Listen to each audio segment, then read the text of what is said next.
Bueno, queridos hermanos, hoy el mensaje del Evangelio es claro, el texto del Evangelio que habla del perdón, ¿no? Entonces yo creo que es bueno. Yo no voy a hablar mucho del perdón, pero es bueno que cada uno de nosotros, cada uno, durante esta semana especialmente, pensemos qué cosas perdonamos y qué cosas no perdonamos, porque en nosotros se da ese rencor y también esa misericordia. El problema es que están mezclados, ¿no? Dios es el que en nuestro corazón nos llama a la misericordia, y nuestra forma de ser, nuestro carácter, nuestro dolor, pues nos lleva a ser a veces vengativos, a tener poca misericordia.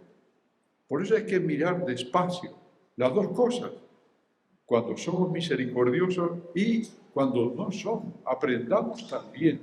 Aprendamos también de las veces que hemos sido duros de corazón, no hemos sido sensibles.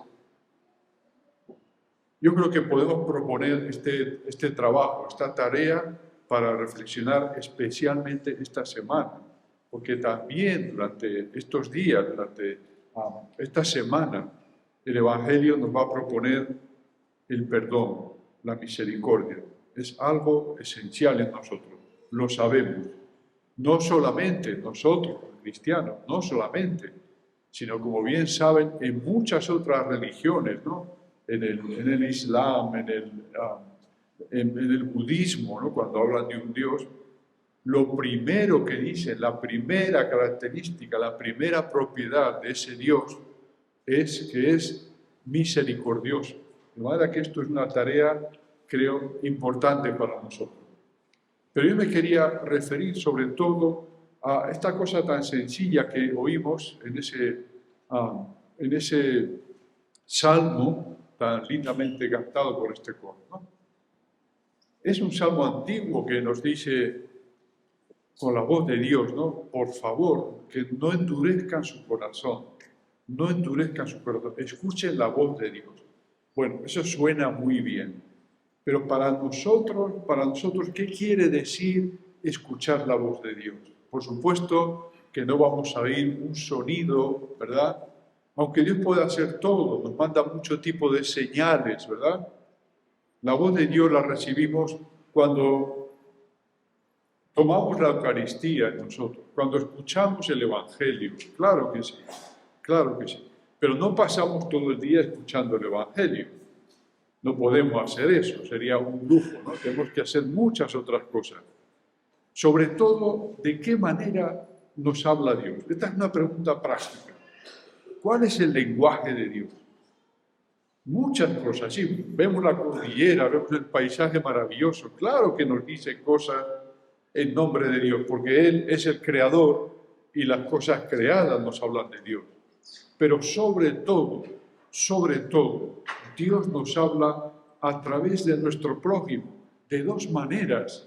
Hay dos cosas que yo tengo que contemplar, que meditar sobre mi prójimo, y son su dolor, su sufrimiento y sus sueños. Esas son las dos cosas a través de las cuales Dios me está hablando.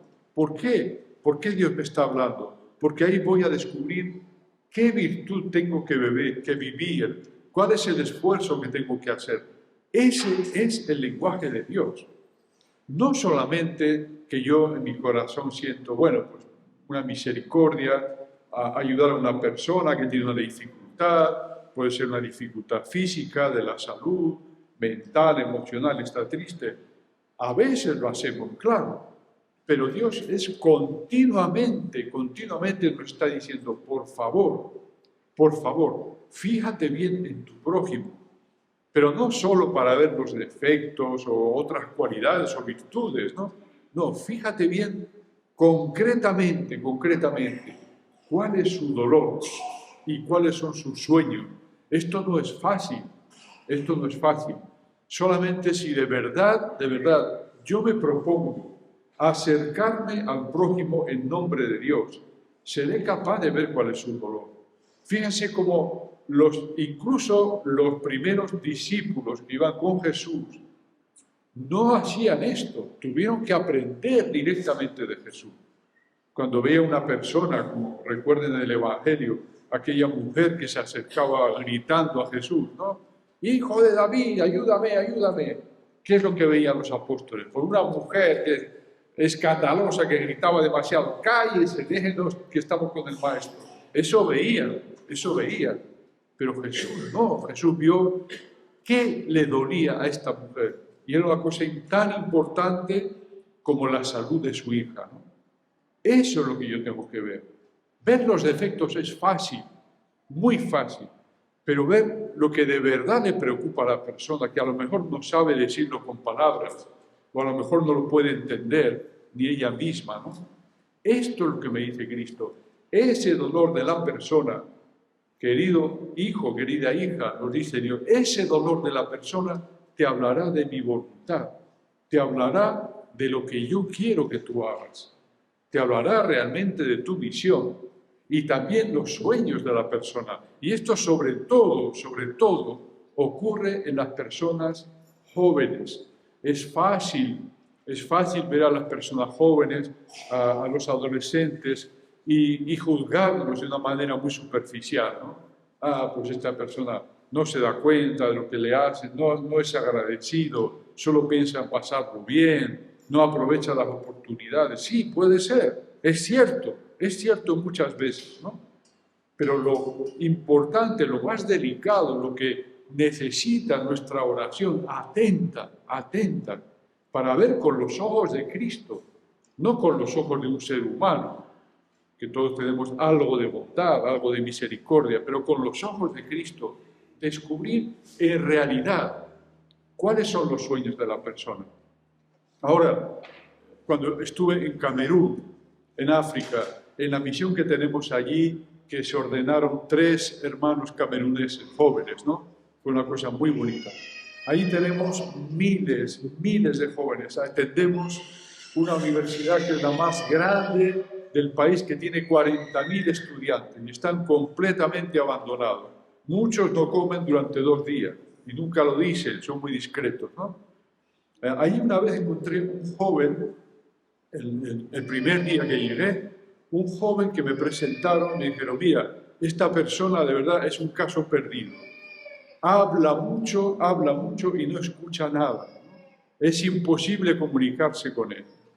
Bueno, yo le escuché también, yo le escuché.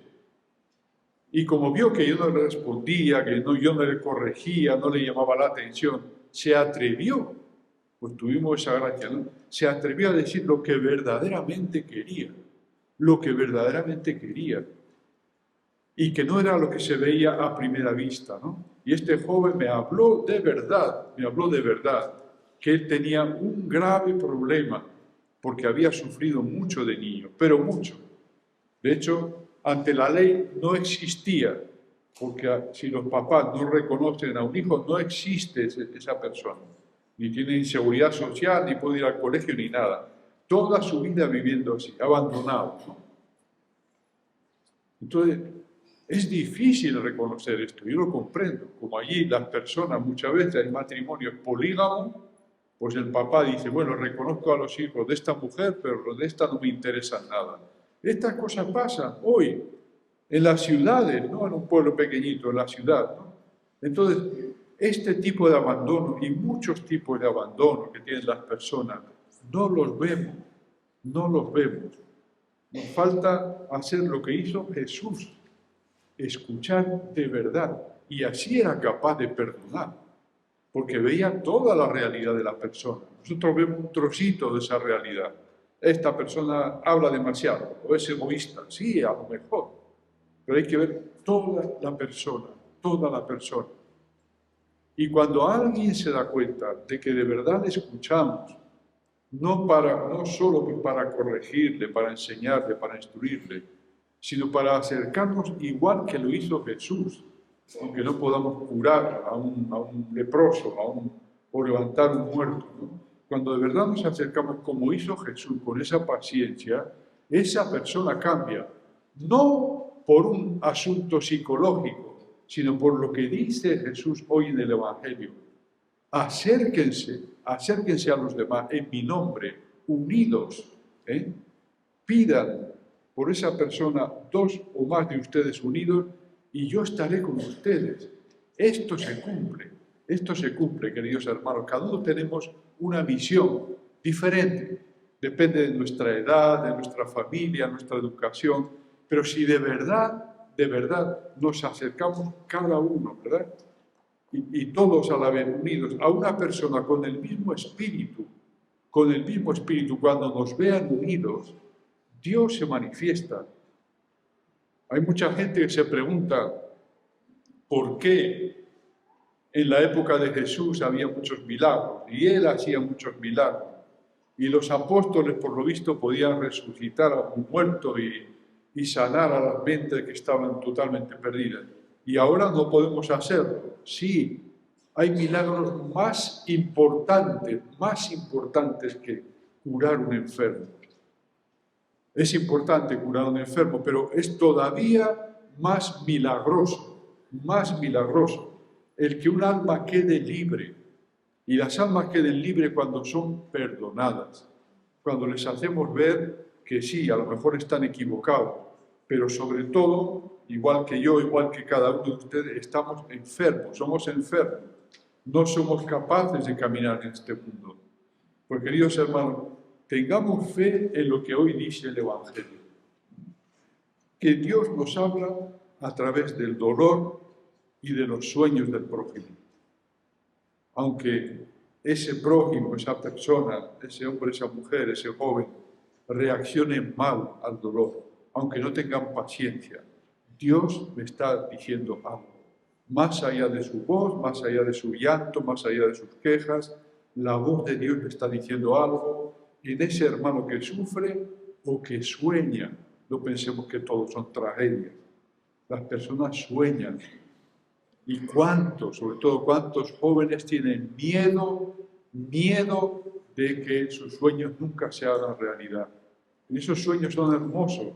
Si les llamamos sueños porque son hermosos, no son pesadillas. La persona joven sueña, le gustaría, pero no imagina, muchas veces no cree posible, y más hoy en día, porque todos sabemos cómo está la sociedad en todos los países. No creen posible que ellos puedan hacer el bien. No lo creen. Esto es lo que nosotros tenemos que iluminarles. Sí, Dios te ha puesto ese sentimiento en tu corazón, no para hacerte sufrir, sino para que se haga realidad. Queridos amigos, hermanas, hermanos, esto es una misión nuestra, de los que estamos aquí. Podemos decir que de repente nuestra fe es débil, es poca, no es suficiente, pero por alguna razón estamos aquí. Algo esperamos de Dios. Y hay demasiadas personas y demasiados jóvenes que no esperan nada. No es que estén en contra ni a favor, no esperan nada. Vamos a pedir hoy, muy especialmente, a nuestra Madre María que nos haga grabar esto en el corazón. Escuchemos la voz de Dios en los sueños y en el dolor del prójimo. Es verdad, Él nos habla de esta manera. Pues muchas gracias y que Dios les bendiga.